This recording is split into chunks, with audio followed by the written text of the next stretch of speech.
Olá, neste vídeo iremos abordar o tema Arbitragem Centralizada do Barramento. Esta apresentação faz parte da disciplina de Fundamentos de Arquitetura de Computadores, ministrada pelo professor Sérgio Freitas, na Universidade de Brasília, Faculdade Gama. Os alunos responsáveis são Álvaro Fernando, Fernando Vinícius, Guilherme Vergara e Ramayane Medeiros. Nossa agenda é a seguinte: o que você precisa saber? Ou seja, quais assuntos você precisa entender para acompanhar este vídeo. Iremos apresentar uma breve introdução, explicar algumas definições, apresentar alguns exemplos, finalizar com um resumo e, por fim, mostrar nossas referências. Vamos lá. O que você precisa saber? A arquitetura de uma norma e alguns conceitos de barramento, tais como largura e tamanho, os tipos de barramento, temporização, ou seja, o relógio do barramento, e o arranjo mestre-escravo. Introdução. Até esse ponto da disciplina de Fundamentos de Arquitetura de Computadores, conhecemos apenas o mestre de transferência de dados, no caso a CPU.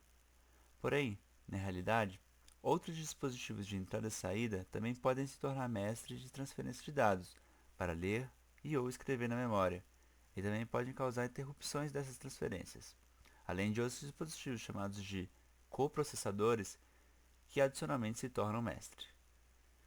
Então fica a pergunta: e se dois ou mais dispositivos quiserem se tornar mestres de transferência de dados ao mesmo tempo? O caos está estabelecido.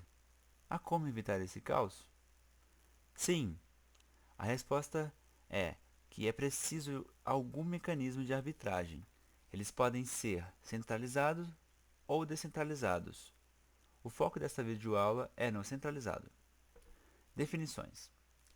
A arbitragem centralizada funciona da seguinte forma: um árbitro central recebe todas as requisições de utilização do barramento.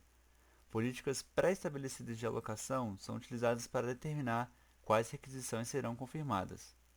Tal confirmação é transportada pela linha de concessão garantida. Quando a transação termina, o barramento é liberado através de alguma política. Exemplos.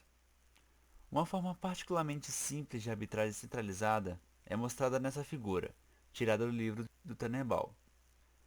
Esse esquema é denominado encadeamento em série, do inglês daisy chaining. O exemplo mostra um único árbitro, uma única linha de requisição, de barramento e uma única linha de concessão.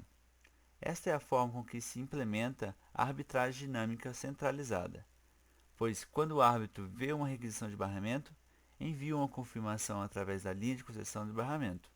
O dispositivo mais próximo verifica se foi ele quem pediu o acesso. Caso positivo, ele toma o controle do barramento, sem propagar o sinal de concessão.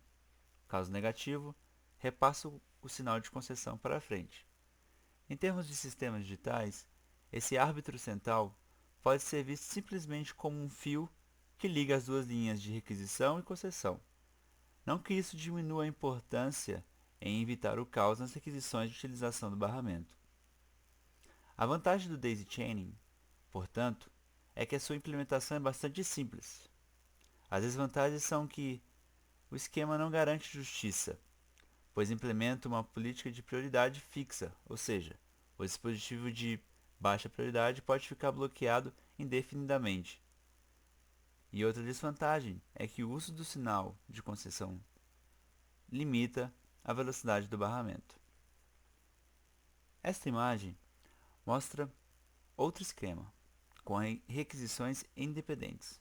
Funciona da seguinte forma: cada dispositivo mestre é conectado ao árbitro central por linhas de requisição e concessão separadas.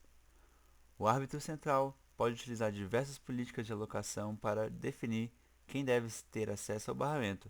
Essa técnica é utilizada pelo barramento PCI e tem como desvantagem uma implementação complexa. E outra forma ainda mais elegante de utilizar a arbitragem centralizada, ou seja, utilizando um único árbitro, é utilizar o esquema híbrido, mostrado nessa figura. Nesse esquema, o dispositivo mestre com prioridades semelhantes são divididos em classes. Cada classe possui suas próprias linhas de requisição e concessão. E dentro de cada classe, o barramento é conectado usando o daisy chaining explicado anteriormente. Em resumo, nesse vídeo foi exposto como evitar o caos em requisições de dispositivo mestre na utilização do barramento, com um foco no mecanismo da arbitragem centralizada, ou seja, com um único árbitro central, os seus tipos e como esse mecanismo funciona. Questionamento. Analisando novamente a imagem mostrada anteriormente, deixamos o seguinte questionamento. Considerando dois dispositivos mestre com extrema diferença de velocidade de transferência de dados, como por exemplo a CPU e o HD, qual deles deveria estar mais próximo do árbitro? Ou seja, qual deles deveria estar na caixa com o número 1, a CPU ou o HD? Isso é tudo, pessoal. Obrigado por assistir e essas são nossas referências.